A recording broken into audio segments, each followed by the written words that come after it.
Why do RC brushless motors get water and dust damage? Have you ever wondered why your remote control brushless motor might not be performing at its best after a day of fun in the dirt or rain? Let's break it down. RC brushless motors can suffer from water and dust damage because these elements can penetrate the motor housing and disrupt its internal components. While brushless motors are generally more resistant to water than their brushed counterparts, they are not completely safe from damage. First, let's talk about water. Water can sneak in through gaps around the motor shaft or bearings.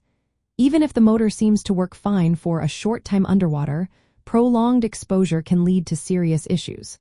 For instance, water can cause corrosion on metal parts like bearings and windings. This corrosion can lead to a decline in performance and even complete failure. Moreover, if water gets inside the motor, it can create short circuits or reduce the effectiveness of insulation. This can result in motor stuttering or complete shutdown. The bearings are particularly at risk.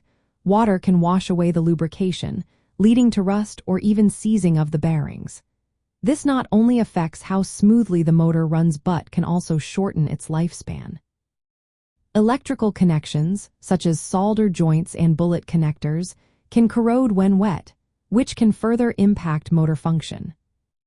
Now let's discuss dust. Dust particles can enter the motor through the same openings as water.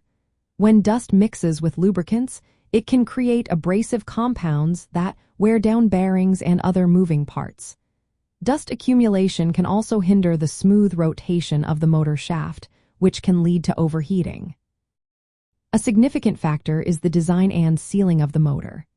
Many RC brushless motors are not fully sealed against water or dust. Some may have partial sealing or relying on tight tolerances, but these methods are not foolproof.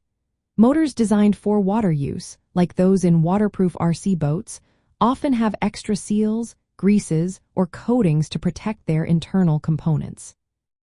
For those using RC cars, boats, or drones in wet or dusty conditions, it is essential to take protective measures. Applying water-resistant coatings, using waterproof enclosures, or performing thorough maintenance after exposure can help. After running in challenging conditions, drying the motor and cleaning or lubricating the bearings can prevent long-term damage. Lastly, keep in mind that electronic speed controllers and other electronics are often more sensitive to water damage than the motors themselves. Protecting the entire power system is vital for reliable performance. In summary, RC brushless motors can get water and dust damage because these contaminants can enter the motor housing, leading to corrosion, short circuits, and bearing failure. Proper sealing, maintenance, and protective measures are necessary to ensure the longevity and reliable performance of your motors in harsh environments.